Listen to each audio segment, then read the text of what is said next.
but my boyfriend just wants a monogamous relationship.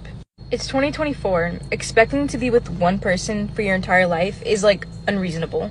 I'm a young 18-year-old Latina. I'm trying to get my face blasted by multiple men. Like, I haven't even had a quickie in a bathroom stall. I have so much to live for. And you're telling me that I have to stay with this one guy because I love him so much.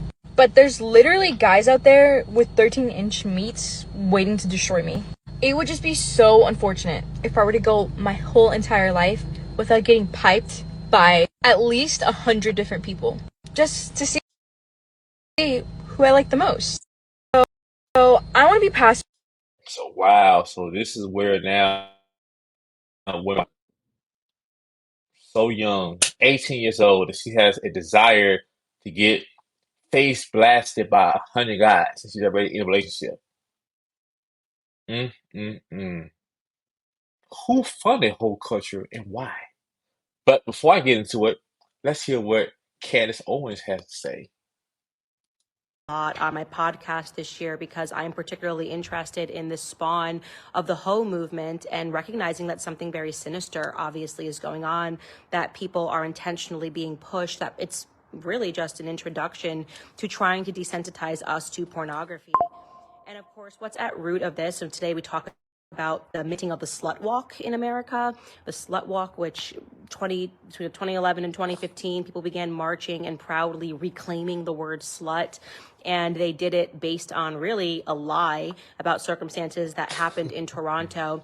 But the speed at which this movement became transnational was very suspect, very much like the feminist movement. This is obviously something that the government must have gotten behind.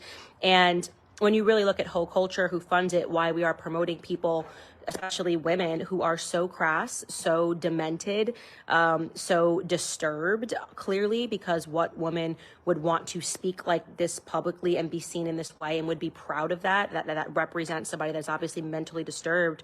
What we're talking about is modern feminism. Feminism is an idea that the government wanted to fund because it led to the tremendous breakdown of family.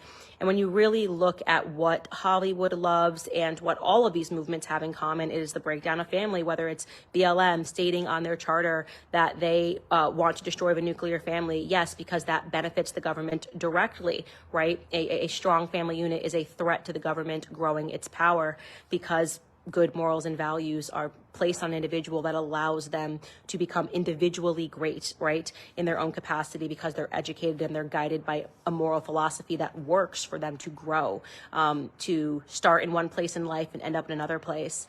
Further to that point, we're also on the podcast discussing the very sad diagnosis of King Charles. And I think a lot of people didn't understand because we were kind of brainwashed about the royal family a lot in America because it goes against American value. The concept of royals in general, even though they have, no power, we just go, oh, no, America, no, we stand against it. But the story of Meghan Markle is not one that should be missed because the reason why the media loved her and Hollywood loved her and they gave her millions of dollars was because she became the princess of being anti-family, dressed up in a progressive movement of fighting racism, a lie similar to BLM.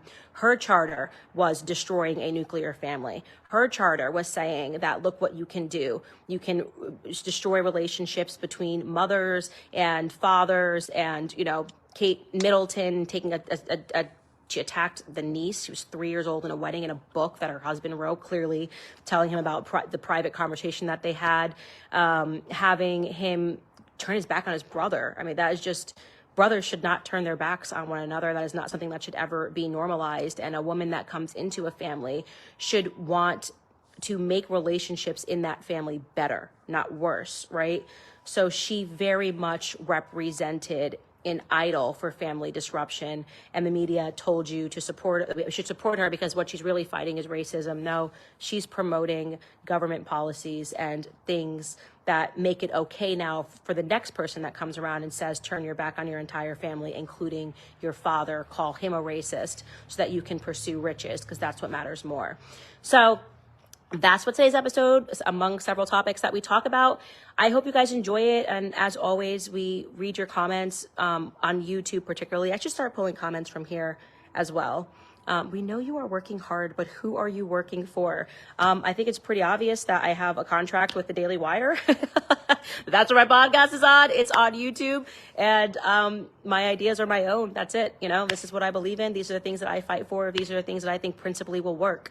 But yes, also, you guys on the show, in terms of any comments that you have, put them in the comments on YouTube, and we do read them on the show, and I try to get to all of them, even the ones that are ridiculous, and constantly try to create a conspiracy theory. Who you been working for? Obviously, I have a job, yes, and I'm telling you what I think at the end.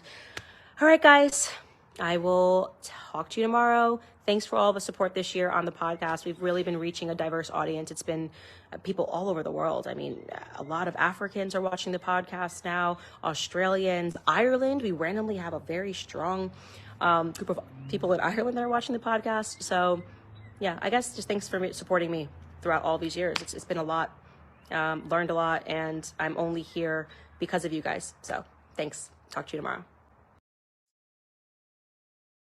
So yeah, fam. So yeah, it's crazy to me because a lot of people don't like Candace Owens, but I don't have a problem with it. I mean, she's honest.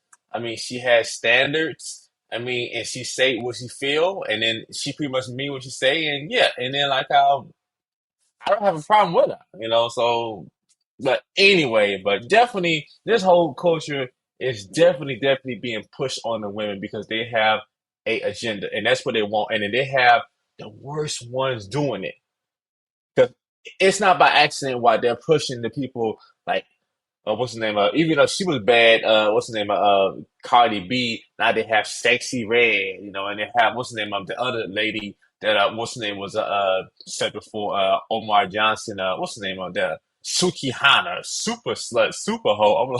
I'm like, man, you know, it's that now that's the norm now. And back in the day, female rappers pretty much, you know, they was good. You know, they had skills. You know, they was witty. Come down to their lyrics. Now, pretty much every woman is talking about her sex and and how she can put it out and how what she can suck. And then that just it's just so irritating. It's like, what's the name? What's the name? Who's the other lady? The other red bone chick. She got a song. Something about how you think you the shit fart. I'm like, what the hell?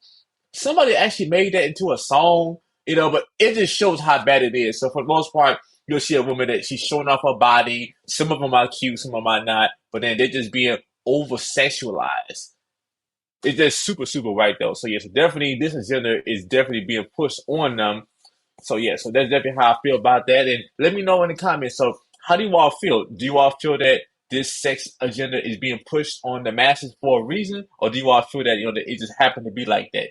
Let me know in the comments. Let me know how you all feel about this new whole culture that we have and why. And I love you all, and I see you all next time.